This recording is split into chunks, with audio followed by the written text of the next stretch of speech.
So next up, I wanted to speak on the San Diego plane crash that happened a little while ago, and the whole idea, and of course, some new news came out that the runway lights weren't on, and all these other storylines have happened, and I just wanted to breach this because how many airplane and helicopter accidents have we seen over the last couple of months around?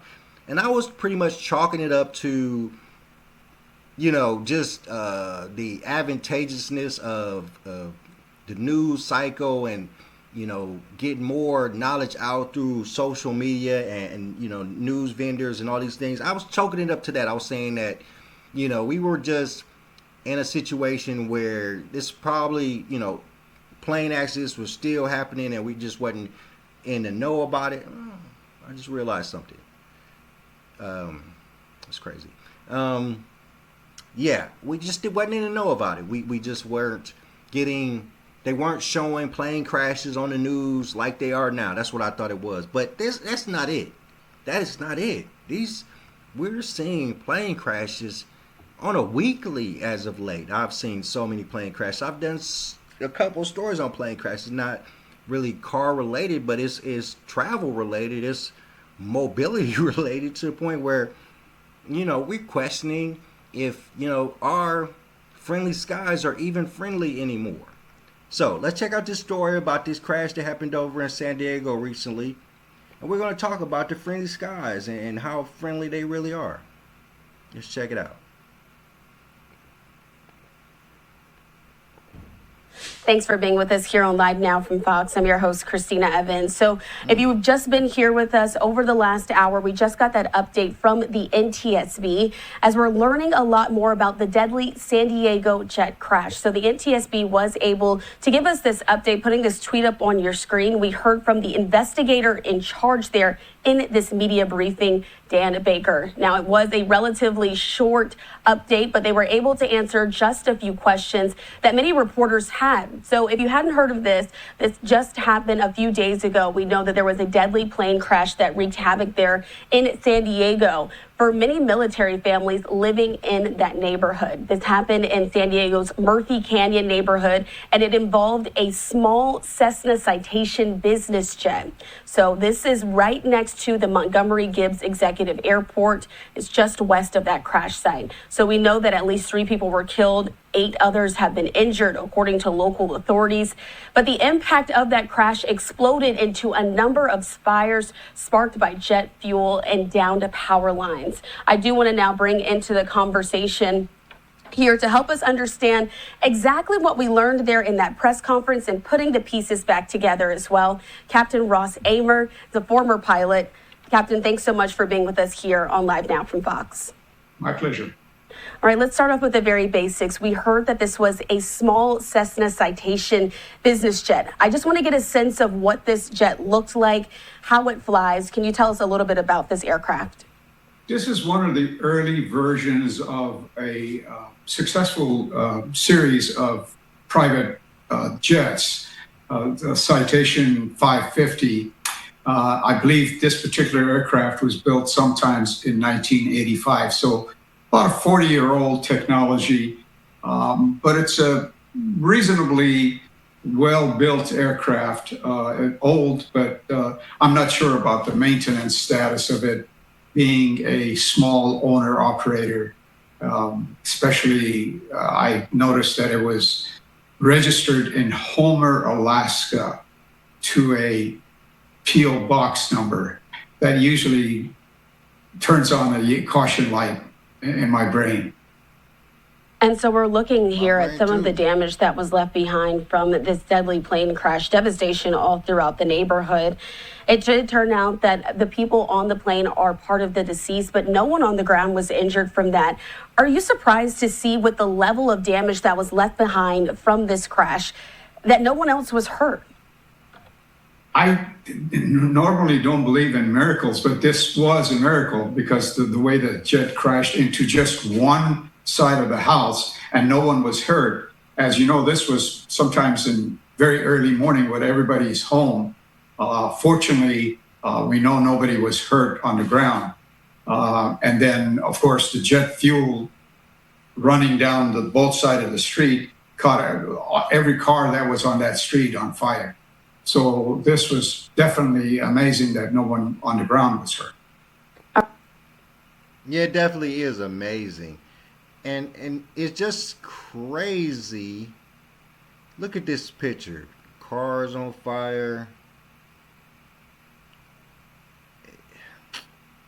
I'm just saying, it's crazy how many times we've seen this over the last couple of months. But let's finish it out. All right, let's get into some of those updates as well that we heard from the NTSB. We do know that they were talking about some of the systems that failed. What can you tell us, Captain Amer, about those systems, and why is it so important that they're in place once these planes are in the air, especially these smaller private jets? When you're operating into a small airport like Montgomery, and they don't have air traffic controllers 24 hours, obviously. They close the airport around 10 o'clock at night. And when the aircraft is operating in there early in the morning, like this was, about 4 a.m., obviously there's nobody in the control tower to tell you what the weather is. There is a automatic system, we call them AWOS for these small airports, that it's automatic weather observation, and it broadcasts on a certain frequency, tells you what the weather is. But unfortunately, at that moment, that particular system was out of service, and I don't know why. So the pilot did not know the actual weather in that airport. And as we know, there was pretty thick fog in Southern California on that early morning. So the pilot did not have a good understanding of the weather. He asks the air traffic controller, and air traffic controller gives him the nearby airport, I believe Miramar Naval Station weather, which was similar, but it was very foggy and visibility was low, ceiling was low. And there were too many mistakes, unfortunately. I think fatigue was a huge issue in this case. You know, they took off just about midnight from East Coast, made a fuel stop in Wichita, Kansas.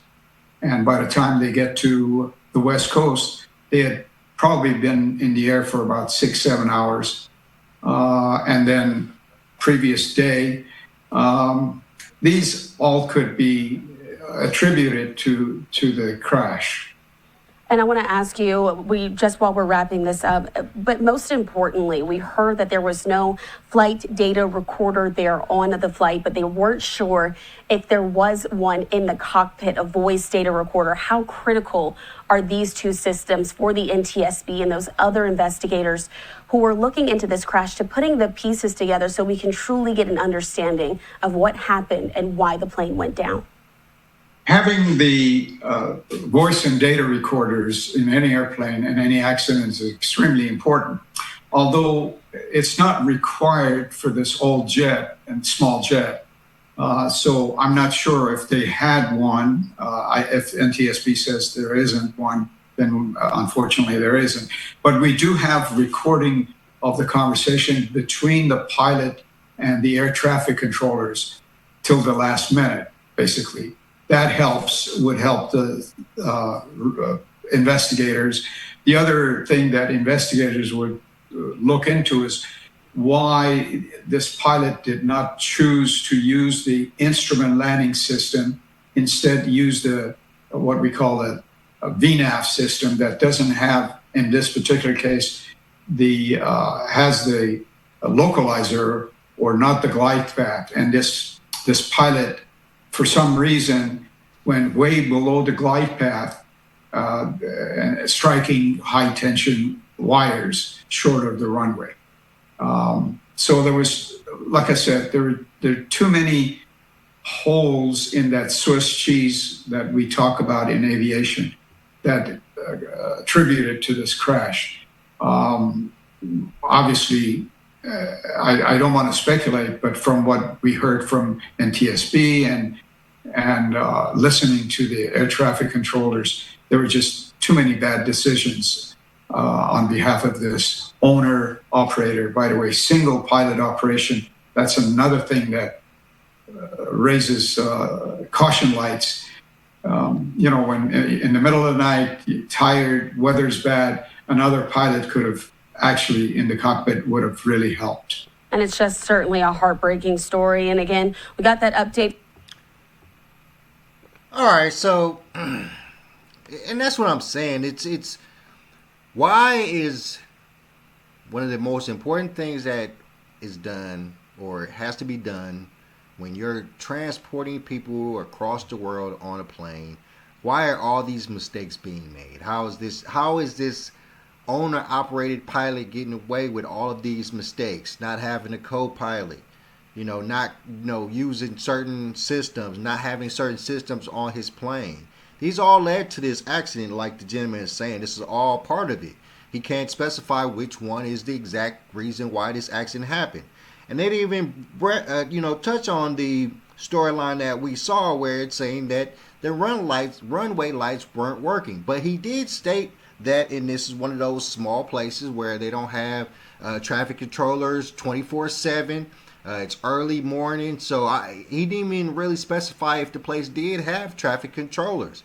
Talking about the weather system that they standardly use wasn't working, and all these other things. And we have to wonder if these are some of the reasons why all these other accidents are happening. The helicopter situation over in New York, all these other plane crashes. The plane crash that happened over in Toronto.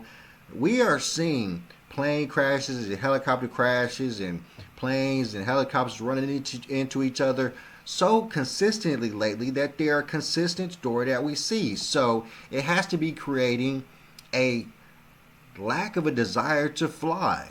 Do we see the stocks on planes and flights going down? I'm not sure about that, but I think they probably will because they're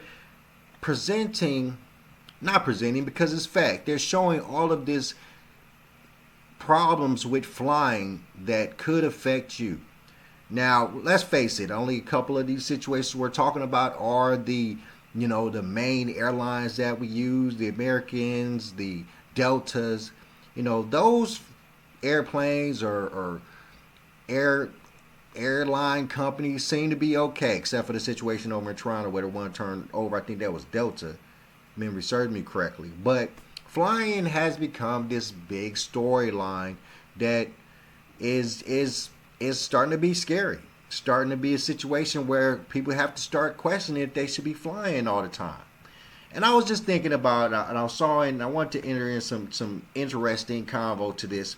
I was watching the Fat Joe and Jada show, and Fat Joe was speaking on, his lack of a desire to sit in coach on these planes. But he said something more interesting at the end. So I want to watch this, and I want to talk about this because I don't know if this is true. I mean, it kind of makes sense, to be totally honest with you. But I just don't know if it's a true statement. But let's check this out, and then I want to talk about it real quick, and we'll get to the main story. What do you feel about flying coach? I hop on a JetBlue. I hop on a coach for a short flight, like 31E. You do it. A quick one, yeah. I watch a few Law and Orders, I'm there. I can't do it. I'm not 2 saying hours? No. This is part of my prayer every day. God, please don't put me in coach. God, please keep me in first class. First floor seats, now first No, class. I'm telling you the truth. What you want me to do? I gotta expect to find the things in life. It's hard being number one, but somebody gotta do it. The one time I had to fly coach, I sat next to the hillbilly gyms, that Beverly Hillbilly. When I tell you these kids was climbing over my shoulder, some kid threw another kid a bag of potato chips. Hey, John! Shit hit my head. Kids climbing over my shit. It's a different type of atmosphere back there. I was praying. I said, God, please, Lord Jesus, I do never want to be on this again. And let me tell you something. I also believe the cheaper airlines like Spirit, Southwest, and all them, They pay for fucked up routes out there. They pay for the potholes. They shit always like this. You ever got on a Spirit? They shit like this. I think they pay. All right, what's the wackest level? 34,000 feet. It's cheaper, yes. They buy that route. And your shit be like this all the time. You get there safe, but your shit be like this. They got how come routes in the air? It's the air.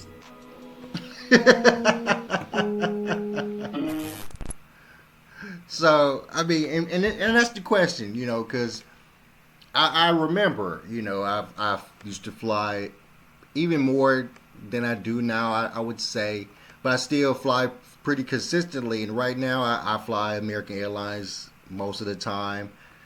You know, I'm an American Advantage guy, and you know, and I do a lot of first class. Don't get me wrong. I'll jump on a coach flight. I don't care about that. I'll sit in the back. It's not that big a deal, but I do enjoy flying first class. So I don't have the hang up that Fat Joe has about, you know, flying in coach or anything like that. But my question is that last statement, is that the idea that other airlines, you know, buy cheaper routes, because I question that because, you know, I remember, you know, being on other flights. I remember being on a Southwest flight, or I even say a JetBlue flight, or you know, something like that back in the day. And I just remember that there was some damn turbulence. There was you know, in a lot of them cases, there's a lot of turbulence. Now, mind you, you know, I'm going from the, you know, the West Coast to the Midwest standardly, and you're going to catch some turbulence over Colorado or stuff like that. But I honestly, over the last couple years of flying, I don't remember having the horrible turbulence that I had when I was flying really cheap back in the day, when I was just grabbing that really super cheap flight, you know, that was super coach and, you know, whatever, it was super cheap. But there was turbulence. I remember getting, you know, turbulence to the point where I'm getting, you know, kicked out of my chair a little bit. I don't remember that now. I don't, you know, is there less turbulence when you fly first class? I don't think so. But over the course of the last couple of years of me flying, I just don't remember the turbulence.